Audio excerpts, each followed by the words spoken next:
جب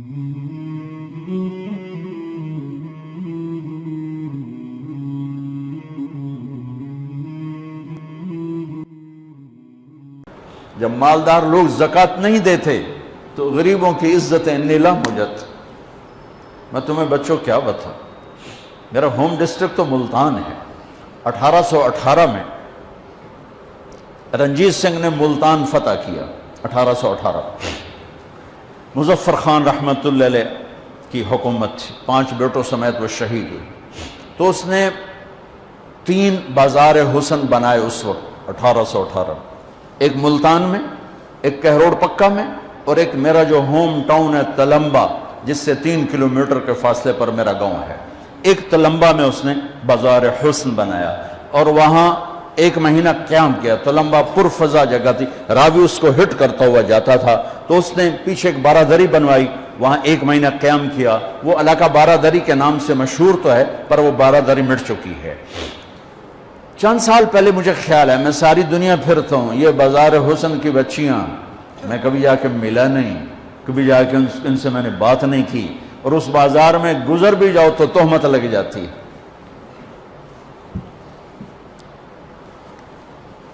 تو میں نے کہا کل قیامت کے دن میرا گریبان پکڑ لیں یہ ساری لڑکیاں کہ ساری دنیا نے تبلیغاں کی تھیں، ساڑھے کل کد آیا ہوں. میں نے ان سب بچیوں کو جمع کیا، پھر ان میں بیان کیا. کوئی لمبے چوڑے فلسفے نہیں، صرف اتنا بتایا کہ اسلام میں عورت کا مقام کیا ہے. بس جب ماں ہو تو کیا ہوتا ہے، جب بیٹی ہو تو کیا ہے، بہن ہو تو کیا ہے، بیوی ہو تو کیا ہے.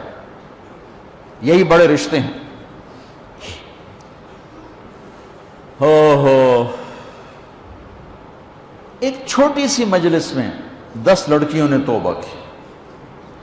2-3 دن گزرے، مجھے ملازم نے کہا یہ باہر 2 عورتیں آئیاں تو مل دیاں، سائل آتے رہتے. میں نے کہا تو انہوں فارغ کرو، میں نے کیوں مل دیاں، جو انہوں فارغ کرو. وہ تھوڑی دیر بعد کہا جو انہوں نے آخوا سی محلے چوں آئی ہیں، محلے چوں. وہ محلہ عام طور پہ اسی کے لیے بولا جاتا ہے. تو میں نے کہا اچھا بلاؤ. وہ دونوں آ گئیں. ایک نائکہ تھی جو بہت خطرناک کردار ہوتا ہے، آگے نئی لڑکیاں تیار کرنا، اور ایک ڈانسر تھی جو دبئی جاتی تھی. اس نے مجھ سے کہا مولانا صاحب تہاڈی گل سنی ہے، میں توبہ کیتی ہے تے میرے براما مار میرا سر پاڑ چھڑیا ہے کہ اسا روٹی کتھوں کھاونی ہے، تو نچنا چھڑ دیتا تے اسا روٹی کتھوں. میرا کوئی وظیفہ لا دے، میں حرام کم نہیں کرتا. پھر میں جا کر ان بچیوں سے فردن جب ملا تو مجھے پتہ چلا کہ یہ بڑا مظلوم طبقہ ہے. سردار صاحب رہتا ہے اور غریب کی بیٹی طوائف بن جاتی.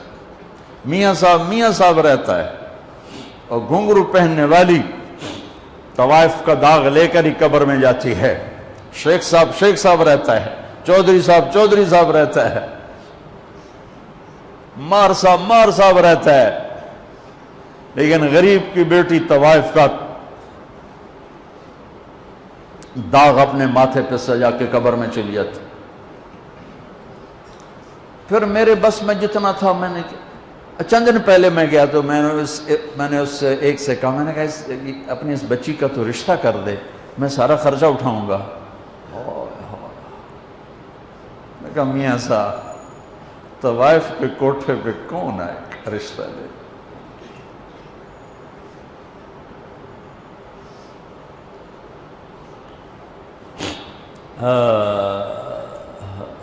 دل کے پھپھولے جل اٹھے سینے کے داغ سے، اس گھر کو آگ لگ گئی گھر کے چراغ سے.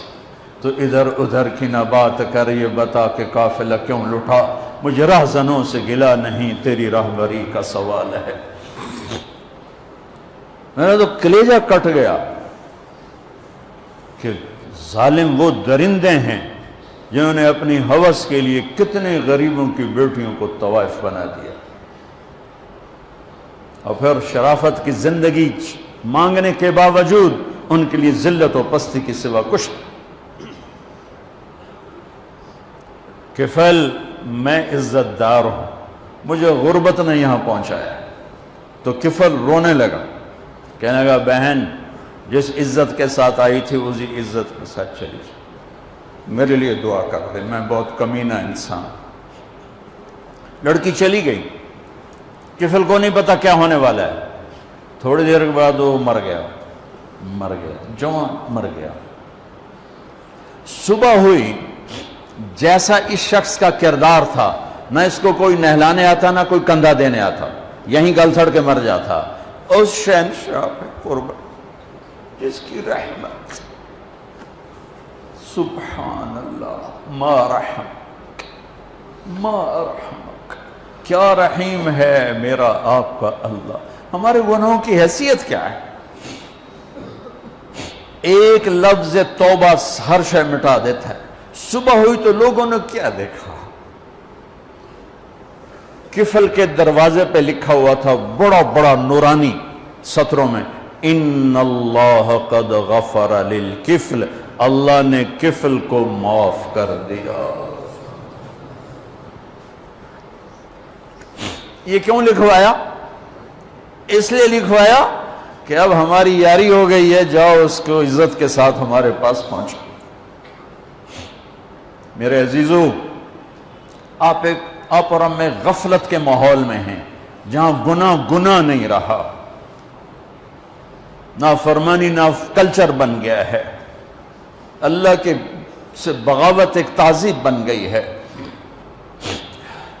لیکن یہ صبح صادق کی آمد ہے کہ اتنے نوجوان میں اس یونیورسٹی کے میں دیکھ رہا ہوں، ساری مسجد تنگ پڑ گئی ہے، یہ کہیں سے صبح صادق بھی طلوع ہونے والی ہے۔ یہ جتنے تم بیٹھے تم ہی آج، اور باہر جو بچیاں بیٹھی ہوئی ہیں کہ یا اللہ آج تجھ سے صلح کرتے ہیں، آج کے بعد تیری نافرمانی نہیں کریں گے، تو پورے دیش میں ایک ہوا چل جائے گی۔ میرے بھائیو، میرے عزیزو، اللہ کی قسم، اپنی مرضی کی زندگی اس دنیا میں کوئی نہیں گزار سکتا، جو گزارے گا دکھوں میں مر جائے گا۔ جنید جمشید کی اللہ قبر روشن کرے، 97 میں میری پہلی ملاقات، آخری اس کا سناتا ہوں، مجھ سے کہنے لگا کہ مولانا صاحب، ایک پاکستانی نوجوان جن رنگینیوں کو خوابوں میں دیکھتا ہے، اس نے گلیمر کا لفظ کہا تھا، گلیمر، جس گلیمر کو خوابوں میں دیکھتا ہے، جن رنگینیوں کو خوابوں میں دیکھتا ہے، وہ مجھے فزیکلی حاصل ہیں، لیکن یہ جگہ خالی ہے، یہاں اندھیرا ہے، یہاں بے چینی ہے، بے قراری ہے۔ یہ کیوں ہے؟ یہ نافرمانی کا راستہ یوں ہی طے ہوتا ہے کہ اندر بھر جاتا ہے زخموں سے، کانٹوں سے بھر جاتا ہے۔ کیوں سارا معاشرہ شراب میں ڈوب گیا؟ اللہ کو نہ ماننے والے شراب میں ڈوب گئے کہ جب ہوش میں آتے ہیں تو اندر کی پکار انہیں بے چین، بے قرار کر دیتی۔ نافرمانی کے راستے میں کوئی چین نہیں، کوئی چین نہیں، کوئی چین نہیں، جتنا چلو گے اتنا دکھوں میں گھر جاؤ گے۔ ایک اللہ کے راستے پر ایک قدم ایک قدم ایک قدم دنیا اور آخرت کی ہر خیر تمہارے قدموں میں ڈال دے گا کہ محمد سے وفا تو نے تو ہم تیرے ہیں، یہ جہاں چیز ہے کیا لوح و قلم تیرے ہیں، سب کچھ دنیا اور آخرت کے خزانوں کی چابیاں دے کر میرے اللہ نے جناب رسول اللہ صلی اللہ تعالی علیہ وسلم کو بھیجا۔ میرے عزیزو، آپ کی اٹھان ہے، ہماری ڈھلوان ہے، یہ ابھی سے اپنے حبیب کی زندگی میں ڈھلنے کی۔ لا الہ الا اللہ پاسپورٹ ہے، محمد رسول اللہ ویزا ہے۔ لا الہ الا اللہ پاسپورٹ ہے، محمد رسول اللہ ویزا ہے۔ ویزے کے بغیر چھوٹے سے چھوٹا ملک اندر نہیں جانے دیتا۔ جنت میرے رب کا ملک ہے اور بہت بڑا ملک ہے، بغیر ویزے کے نہیں جا سکتے، اور اتنا بڑا ملک ہے، اتنا بڑا ملک ہے کہ میرے نبی نے فرمایا سب سے چھوٹی جنت، سب سے چھوٹی جنت کتنی بڑی ہوگی؟ سب سے چھوٹی جنت۔ جیسے سب سے چھوٹا گھر کیا ہوتا ہے؟ ایک کمرہ سب سے چھوٹا گھر ہوتا ہے۔ سب سے چھوٹی جنت ملے گی جوہینہ قبیلے کے شخص کو، جس کا نام بھی ہوگا جوہینہ، اور میں نبی کی نظر اور علم پہ قربان جاؤں، وہ ابھی پیدا بھی نہیں ہوا اور آپ اس کو جہنم سے نکلتا دیکھ رہے ہیں۔ اور آپ فرمائے میں دیکھ رہا ہوں وہ جہنم سے نکل کے جنت میں جا رہا ہے۔ سب سے آخری مسلمان، دیکھو جو مسلمان مرد عورت کبیرہ گناہ کرتے کرتے مر گئے اور توبہ نہ کی، توبہ پہ تو سب معاف ہو جاتا ہے، قانون اللہ کا یہ ہے جہنم میں جائیں گے، اس میں بھی جس کو چاہے معاف کر دے، وہ اس کی رحمت ہے۔ ایک آدمی کی ایک نیکی کم پڑ جائے گی، صرف ایک نیکی، تو اللہ تعالیٰ یعنی 50 ہوگی یا 100 ہوگی یا 1000 ہوگی، 1000 گناہ 1000 نیکیاں، تو اللہ تعالیٰ فرمائیں گے ہیک لایا تینوں جنت پا گئے۔ وہ کہے گا ہیک تو لب بھی جانی، وہ سب سے پہلے ماں کے پاس جائے گا، ماں کہے گی میں تینوں جمع ہی کوئی نہیں، کتوں آیا جا کر، بولے ابھی مارے گئے ایک ہی بنی۔ پھر وہ ابے کے پاس جائے گا، ابے پہلی سوٹے چاہیں دنیا میں چیز تو اگہ میں سوٹا چاہ لیں، چل دفعہ ہو تو کتوں آ گیا، یہ میری کھوٹ بھی میں کدوں دے سکتا۔ تو ابے بھی منکر، اماں بھی منکر، چاچے بھی، دادے بھی، نانیاں بھی، سارے منکر ہو جب جائیں نا تو اس کی ہائے نکلے گی۔ تو ایک شخص سن لے گا، کہے گا یہ کی گل ہے، کہے گا میں ایک نیکی سے مار کھا گیا۔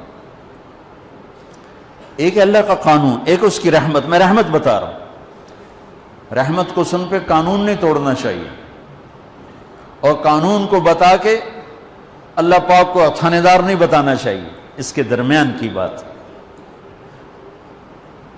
اس کی رحمت ایسی بھی نہیں ہے کہ یزید اور حسین ایک ہی جگہ بیٹھ جائیں، مطلب گل ہی مک گئی نا، مطلب کربلاؤں کی تاریخ ہی ختم ہو۔ وہ کہے گا کیا ہوا، کہا یار ایک نیکی سے مار کھا گیا، کہا اچھا موج کر، تیرا کم بن گیا، وہ کہا میرا کیا میں کم بن گیا، کہ میں دینا، تو کیوں دینا ہے، کہ میرے کو ہے ہی ایک، ہووے تاں بھی لتر پریڑے نہ ہووے تاں بھی لتر پریڑے، میرے کڑے کم تھی، تو لے جا، تو تا جا جانا تے میں تا جاونا ہی آگے چھ۔ وہ دا پٹھیاں چھلانگا، یا اللہ میرا تا کام ہی بن گیا، میرا تا کام ہی بن گیا، اچھا کیویں بن گیا، تا کوئی نہیں دیندا، ماں نہیں دینی، تینوں کہن دیتے کہ جی او بندہ سادوں وہ بھی آ جائے گا، اب اس کو نیکی دیتے ہو، کہ جی کیوں دیتے ہو، کیوں دیتے ہو، کہ یا اللہ میرے پاس ایک ہے، میرے کسی کام کی نہیں، چلو تیرے بندے کا کام بن جائے، میرے لیے تو جہنم کا فیصلہ ہے، میں 100 کے مقابلے میں ایک کو لے کے کیا کروں گا۔ میرا اللہ فرمائیں گا اچھا تو مجھ سے بڑا سخی بننا چاہتا ہے، چل تیری سخاوت پر تو پہلے جنت میں جا، یہ بعد میں جنت میں جا۔ رب ایسا رب ہے ہمارا۔ دو آدمی کو لگے گا چلو جہنم دی دوڑ لا دے، ایک آدمی جہنم کی دوڑ لگا دے گا اور ایک آدمی وہاں جا کے پیچھے مڑ کے دے گا، پھر اگیں جا کے پھر انج ویکھے گا، پھر جائے گا پھر انج ویکھے گا، اللہ دونوں کو بلائے گا، بھائی یہ کیڑی گل دی دوڑ لائی تینوں پتہ نہیں اگو آگے، کہے گا یا اللہ ساری زندگی تیری نافرمانی کی اور یہ جہنم کا فیصلہ سنا، میں نے سوچا آج مان لوں شاید آج ہی تو خوش ہو جاؤں۔ اسے اچھا ہاں بھائی تو کیوں پیچھے مڑ مڑ کے ویکھے رہوں، کہ یا اللہ تیرے نیک بندوں سے بڑا سنا تھا کہ تو بڑا کریم ہے، تو میں مڑ مڑ کے دیکھتا تھا کہ ابھی تیری رحمت مجھے واپس بلائے گی، اچھا آ جا آ جا، تو اللہ تعالیٰ کہے گا تم دونوں کے گمان پر میں فیصلہ کرتا ہوں، جاؤ جنت میں، جاؤ جنت میں، جاؤ جنت میں۔